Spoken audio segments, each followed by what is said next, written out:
BJP एक ऐसी party के रूप में जानी जाती है जो हमेशा अपने फैसलों से सबको चौंका देती है। और एक बार फिर जब योगी 2 में मंत्रियों की शपथ हुई तो 5 ऐसे नाम थे जो ना विधानसभा से विधायक हैं, ना विधान परिषद के सदस्य, यानी दोनों सदनों के सदस्य नहीं हैं। और दयाशंकर मिश्र दयालु ये भी उनमें से एक है, मंत्री बनाए गए हैं। सबसे पहले बहुत बहुत बधाई। धन्यवाद आपको। उम्मीद थी ना आप विधायक हैं, ना विधान परिषद के सदस्य हैं, ना आपको पार्टी ने एमएलसी का उम्मीदवार बना, उम्मीद थी कि सीधे मंत्री बनाएगी। देखिए, एक कार्यकर्ता की हैसियत से हम लोग काम करते हैं। हम जानते हैं कि हमारे काम का इनाम जो है, हमारे मेहनत का जो परिणाम है, पार्टी हमेशा ऐसे लोगों के बारे में सोचती रहती है।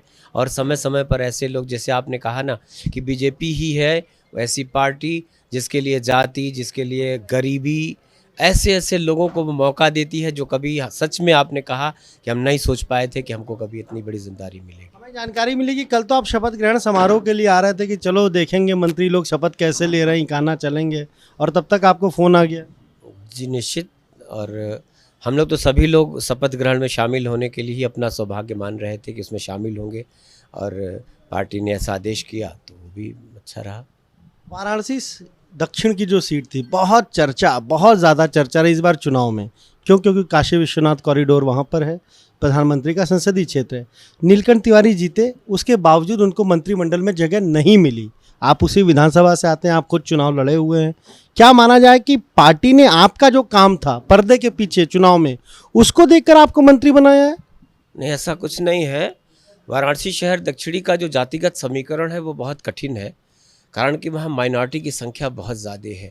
और जब भी पिछली बार भी कांग्रेस और सपा का अलायंस था, वहाँ का कैंडिडेचर वहाँ लगातार पिछले 40-45 वर्षों से भारतीय जनता पार्टी का परचम लहराता है। इसलिए जीत हार का मायने थोड़ा अंतर कम हो सकता है, लेकिन भारतीय जनता पार्टी वहाँ से कभी पराजित नहीं होगी, ऐसा मेरा दावा है। और वो लगातार पिछले 45 सालों से परिणाम दे रही है विधानसभा। इसलिए आप कह सकते हैं कि समीकरण वाइज जब चीज़ें बहुत कठिन हो जाती हैं, सपा कांग्रेस का अलायंस था तो एक मुश्त वोट मिला। इस बार कांग्रेस ने डमी कैंडिडेट दिया तो एक तरफा एक मुश्त जब उनका वोट जाता है तो लड़ाई थोड़ी कठिन हो जाती है। लेकिन भारतीय जनता पार्टी हमेशा अपराज्य है शहर दक्षिणी में, इसलिए कि वो बाबा विश्वनाथ का स्थान है, माँ गंगा का स्थान है, और काशी की आत्मा दक्षिणी में बसती है। इसलिए वोट आगे पीछे थोड़ा हो सकते हैं, लेकिन पराजय कभी नहीं हो सकती। बाबा विश्वनाथ का आशीर्वाद और माँ गंगा का आशीर्वाद आपको भी मिला? जी निश्चित मिला। हम लोग तो जन्म से बाबा के सेवक हैं और माँ गंगा का ही आशीर्वाद मिलता रहता है।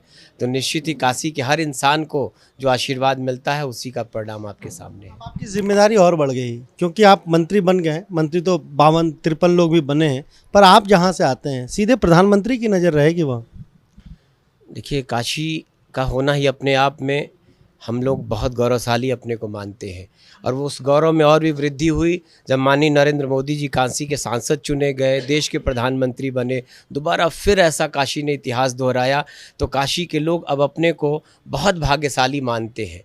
तो गौरवशाली भी थे, भाग्यशाली भी हैं, इसलिए कि उनका जो सांसद है वो इस देश का प्रधानमंत्री बनता है। और काशी में विकास की जैसे गंगा, एक गंगा पहले से हज़ारों सालों से बहती थी, अब काशी में एक दूसरी गंगा भी बहती है जिसको विकास की गंगा कहते हैं। तो काशी कहीं न कहीं से अपने उस पुराने इतिहास को दोहराती जा रही है, जिसका वैभवशाली काशी, बहुत बाबा विश्वनाथ की नगरी काशी, माँ गंगा की काशी एक नए वैभव को प्राप्त हो रही है जब से मोदी जी काशी के सांसद हुए हैं। एक आखिरी सवाल, छात्र राजनीति से आपने शुरुआत की, उसने कितनी आपकी मदद की, आज मंत्री बने हैं आप?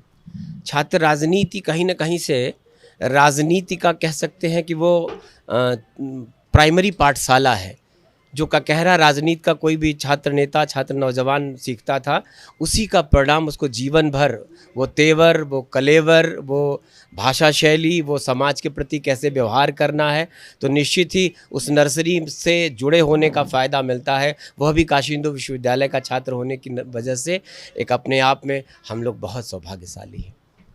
चुनाव परिणाम के बाद अखिलेश यादव, शिवपाल यादव फिर अलग होते नजर आ रहे हैं। आज समाजवादी पार्टी विधायक मंडल दल की बैठक थी तो शिवपाल यादव को बुलाया नहीं गया, वो कह रहे हैं कि मुझको फ़ोन ही नहीं किया गया। देखिए, फेविकोल के जोड़ बहुत स्थायी नहीं होते। जबरन सत्ता पाने के लिए उन लोगों ने फिर से बिखरे हुए, टूटे हुए लोग आपस में एकजुट हुए थे, और जो ही वो आशा उनकी टूटी है, जो ही उनका वो जो ख्वाब था वो पूरा नहीं हुआ, तो एक बार फिर से वो टुकड़े टुकड़े फिर से बिखर जाएंगे। जी।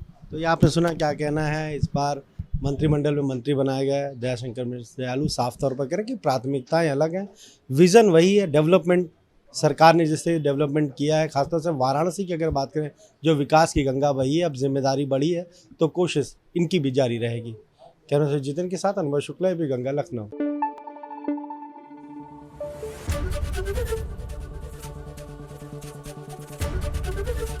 एबीपी गंगा, खबर आपकी, जुबान आपकी।